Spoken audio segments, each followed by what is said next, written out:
Alhamdulillah, wassalatu wassalamu ala rasulillah Muhammad bin Abdillah wa ala alihi wa sahbihi wa man wala wa bisahbihi sadri wa yassiri amri wa halul 'uqdatam min lisani yafqahu qawli wa ta'ala alim.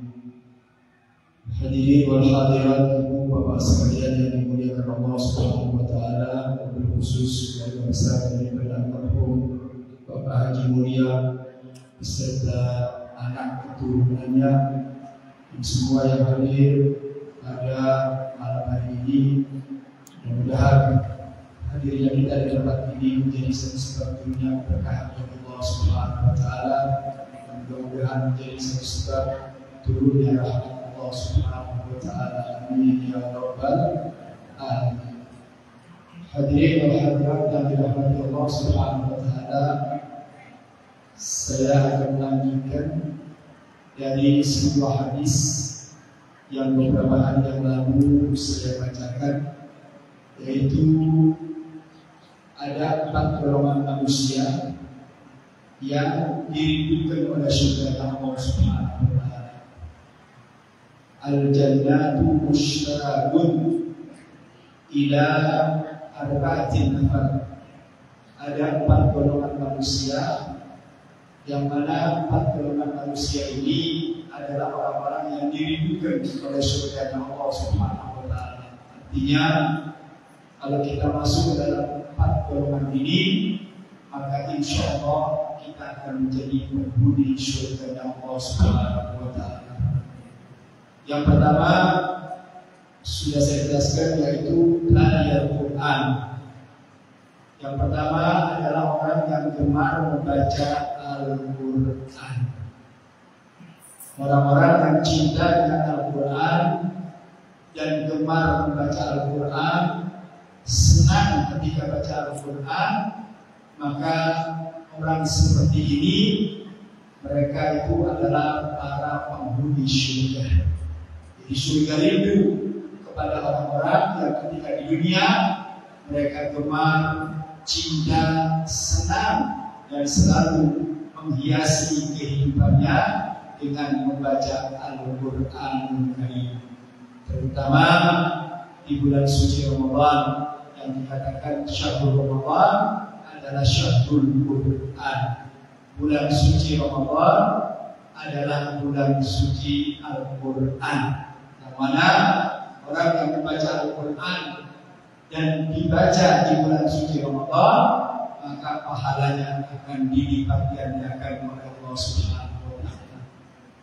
Yang kedua, penghuni surga dan surga rindu kepada orang tersebut,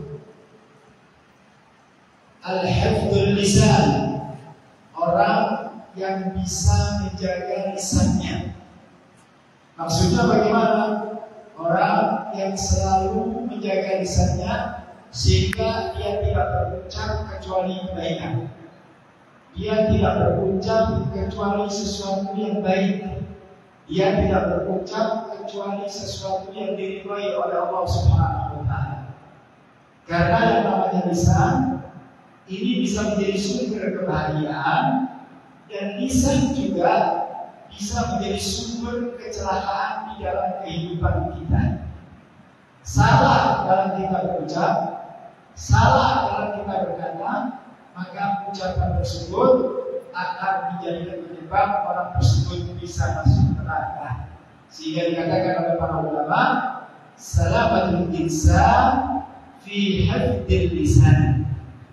Keselamatan seseorang itu manakala dia bisa menjaga lisannya.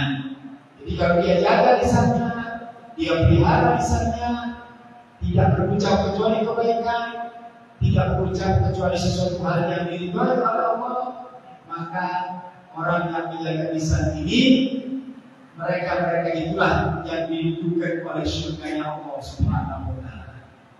Kita jadikan bulan suci Ramadan yang biasanya kita jaga lisan kita, jangan sampai ngomongin orang, jangan sampai membuka aib orang, jangan sampai memberikan ucapan-ucapan yang menyinggung dan mengganggu perasaan daripada saudara kita.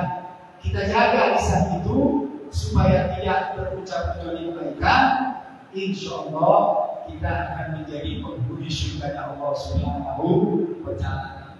Kemudian yang ketiga kata Nabi SAW, mereka penghuni surga adalah al-mut'imul ji'an, orang-orang yang memberi makan kepada orang-orang yang lapar.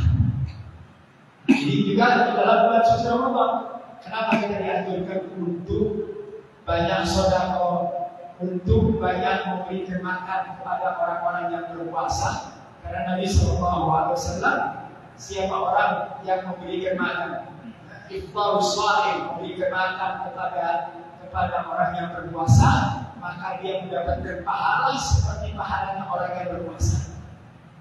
Bighairi an yanqusah, tanpa dikurangi pahalanya dia. Jadi dia mendapatkan bonus pahala. Jadi kalau kita memberikan makan kepada orang yang lapar, maka dia mendapatkan pahala seperti pahalanya orang yang berpuasa.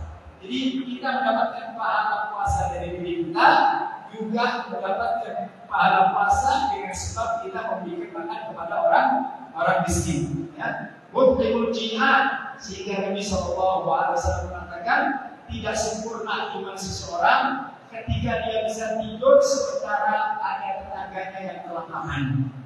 Jadi kalau kita tidur dalam keadaannya sementara ada tetangga kita di depan atau di belakang, di samping kanan, di samping kiri ada yang kelaparan, maka itu menunjukkan tidak kesempurnaan kita juga iman. Jadi mut'imul jihad, orang-orang yang selalu memberi makan kepada orang-orang miskin, itu adalah sifat-sifat orang penghuni surga. Makanya kalau datang bulan Ramadan kita diajarkan untuk memperbanyak sedekah, untuk memberikan makan kepada orang-orang yang berpuasa, untuk memberikan apa saja yang kita punya kemampuan, memberikan makan satu orang, dua orang, atau memberikan makanan apa saja untuk iftar, untuk orang-orang yang berpuasa, maka pahalanya seperti orang yang berpuasa. Itu yang ketiga. Yang keempat yang terakhir yang menjadi penghuni surga, as-shaim fi syahril Ramadan, orang yang berpuasa di bulan suci Ramadan. Jadi kalau kita berpuasa iman dan wahtisaban, berpuasa karena Allah, karena ingin mendapatkan ridhonya Allah, karena ingin mendapatkan kemuliaan dari Allah Subhanahu wa Ta'ala, maka orang-orang yang berpuasa ini adalah orang-orang yang dirindukan oleh Allah Subhanahu wa Ta'ala untuk masuk dalam surga Allah. Dalam riwayat lain dikatakan ada surga yang bernama Ar-Rayyan, la yadkhuluna jannah illa shaim. Ada di surga Allah namanya Ar-Rayyan. Ini surga hanya diperuntukkan khusus buat orang-orang yang berpuasa di bulan suci Ramadan. Mereka mendapatkan surga namanya Ar-Rayyan yang tidak masuk kecuali orang-orang yang berpuasa. Sehingga dikatakan oleh Nabi, ketika orang-orang yang berpuasa itu masuk dalam surga Ar-Rayyan, maka kembali ditutup oleh Allah Ta'ala. Karena surga itu tidak dibuka kecuali untuk Ar-Rayyan, orang-orang yang berpuasa di bulan suci Ramadan.